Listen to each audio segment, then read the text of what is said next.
Hi everyone, Shade here with my solo Shadow Necromancer build. This build is tanky, does pretty good damage, and will allow you to solo your way to World Tier 4. If you like this build, let me know by commenting and liking the video. This helps with the algorithm and let it do its algorithmy things. I also stream on Twitch most days, usually single player content, but I've been doing more D4 lately. All my links are in the description box below, and without further ado, let's get into the build. The Shadow Necromancer is different than most builds in this game as it relies on dot damage to do the bulk of monster killing instead of huge crits. Dots do not crit in this game, so critical strike and damage are off the table for most of the damage this build puts out. For a few of the skills, having some crit is good, but for the most part, you'll be enchanting it off pieces. In exchange, we use Lucky Hit for some of the mechanics that drive the damage, so finding a good wand is great because they always roll with Lucky Hit natively. Let's move on to skills. For this, our main source of damage is going to be Corpse Explosion with the Miasma passive. This creates large pools of shadow damage that tick on enemies that stand in it for 6 seconds. The goal is to create as many pools as possible by generating as many corpses as possible. Because the effects stack, you can pretty much melt bosses with this setup. This can be achieved by a mix of active and passive skills. The active skills that help are Reap, which when you take Acolyte's Reap, gives you a corpse when you hit. This refreshes every 5 seconds. Sever is another great skill that helps with corpse generation and is our spammable spender. It benefits from Paranormal Sever, which is also a great source of vulnerability every 4th hit. And then Blood Mist also gets a mention as the Ghastly passive allows you to create a corpse each second when you're in Blood Mist form. This coupled with the immunity that you get for doing it makes it great. And there's also a legendary that allows you to burst corpses into a corpse explosion when you're in Blood Mist, but I don't have it in this build. There's also a passive in the tree, Hewed Flesh, that gives you a 12% chance to create a corpse on a lucky hit. This is our primary generator of corpses. It goes off all the time.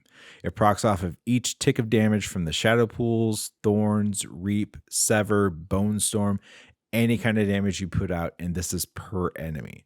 This is why Lucky Hit is very important for this build, and having a source of it is great. Having corpses is how we generate damage, and when we have corpse droughts, it feels really bad and feels like you're hitting with a wet noodle, and it makes bosses really tough. But the good thing is most of them summon minions, so you usually end up getting some corpses, but there are droughts. I won't pretend that it's up all the time. We also take a few utility skills that help us survive. Corpse Tendrils with its upgrades allows you to pull in mobs, stun them, and then create blood orbs. And these help you heal. It's a great skill and usually one that I use at the beginning of a pull. What happens is I'll start with Reap, then use Corpse Tendril to pull the group in, then explode the corpse, then use Sever, then explode any corpses that are created, and just keep that chain going until it's dead, rinse and repeat. Bone Storm is also something I use on huge packs, but I usually save it for elites, as the legendary aspect Shielding Storm creates a barrier for 5% of your hit points every second. And that usually allows you to stay alive through large pulls and like elite fights. Sometimes though you do get hit pretty hard, and that's where Blood Mist comes in. It gives you an on-demand immunity, and you also create corpses, so it's a great way to get out of danger and also give you some fuel for your damage. We also take some passives that help round out the character. We take Grim Harvest for the essence regen, which allows us to cast Sever faster. We also go for Fueled by Death for the extra 9% damage after consuming corpses. This just adds to the damage as we explode corpses all the time. And then Death's Embrace and Necrotic Carapace are great defensive passives. Death's Embrace gives us damage reduction for close enemies while also giving us a small damage bump. And then Necrotic Carapace gives us Fortify whenever our skills create a corpse, which happens quite often. And I usually get fortified multiple times in a dungeon. It just isn't up all the time. We also take all the shadow passives, Reaper's Pursuit, Crippling Darkness, Gloom, and Terror. These add a lot of damage to your shadow skills, and there's also some CC. 1 point in Crippling Darkness will give you a stun chance. We take damage so much that the 15% happens a lot, and it's always great. And then lastly, we take Standalone and Memento Mori, as we are sacrificing our minions, and these just give us passive damage reduction and sacrifice bonuses respectively. Speaking of sacrifices, here's what I do. I sacrifice the Reapers. This is the only choice you make. It's the most important choice. It is extra shadow damage, which is amazing for this build. For mages, you can go either shadow or cold. I lean towards cold because the extra vulnerability damage is nice, and every 4th cast of Sever adds vulnerability, so that's just a nice boost. But you can also go for the essence if you just want to cast Sever more often. As for the golem, the only choice, in my opinion, is the blood golem for the extra life. We don't benefit from crits, so the iron golem is out, and then I don't need attack speed. I already attacked pretty fast with the wand, for me, the only choice was the blood golem. Now let's go into the items and aspects that make this build work. There is really only one unique, in my opinion, that works with this build, aside from the Harlequin crest, but the item I'm talking about is Howl from Below. This was a game changer for me, and it changes the build completely. What it does is instead of detonating a corpse immediately, it creates a volatile skeleton that runs at an enemy and explodes. It basically makes it so that when you're done with a pack and there's a bunch of corpses left, you can use those corpses on the next pack if it's close enough. It's insane.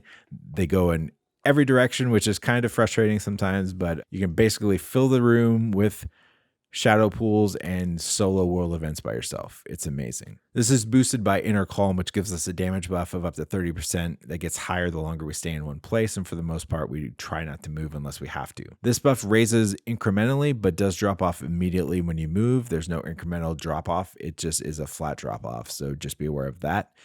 The aspect of Ultimate Shadow is great as it makes Bone Storm a darkness skill, so that benefits from all your darkness passives. I tried Blood Wave, but the extra defenses and the shield from aspect of the Shielding Storm was a better selling point for me than the huge damage from the wave. Shielding Storm adds a barrier that also pairs well with aspect of the Protector. This gives us a barrier every time we attack an elite. And so if Bone Storm is down, you can have that up. So we have barriers up all the time, which adds extra damage via the conceited aspect. We do more damage when we're shielded. So that mixes really great with this build. Aspect of Might and Ghostwalker Aspect are two wild cards I chose. One gives you extra damage reduction, the other extra movement speed bonus, but you can choose whatever you want here. Those are just the ones I chose. I know the boots can have some of the blood mist aspects on them, so if you want to use those, go ahead. That's just what I use. For gems, on my weapon and shield, I use Amethyst for the extra dot damage. On armor, I've used Topazes for the extra defense when CC'd. I'm looking into Emeralds for the extra thorns to see if that does anything, because corpses can be generated off of thorns. So that might be a good thing as we're wading into damage. But for an all-around, I think you'd want to go rubies just for the extra HP. That always helps. And then jewelry, I choose diamonds for the extra resist. Now let's check out the Paragon boards. And just a note, I'm still iterating as I record this. I'm only level 70, so I still have a long way to go. And I'm just trying to see what does and doesn't work. It's just kind of what I've been kind of theory crafting, even though I'm not a theory crafter. But the number one board you want to use is Wither. It is fantastic for this build. It adds a chance to inflict 50% more shadow damage with each tick of your shadow damage, and these chances are increased for each 50 willpower that you have. So this build is driven by both intelligence and willpower in terms of damage. There are also a ton of great nodes on this board that boost shadow damage over time, some defenses, and potion healing. So all around, this is a great board. The next great board is Flesh Eater. This adds 40% flat damage every 5 corpses you eat, and we are completely consuming corpses all the time. So this is great. I think this will be up all the time. I haven't gotten it yet, so I'm working my way to it. But I think this will be a fantastic one. The next one is Scent of Death. Since we're surrounded by corpses, we are consuming them a lot, but a lot of times we can't consume them all. So if you have 2 or more, you get a damage reduction. If you have 0, you get a damage boost. So I think that works really well.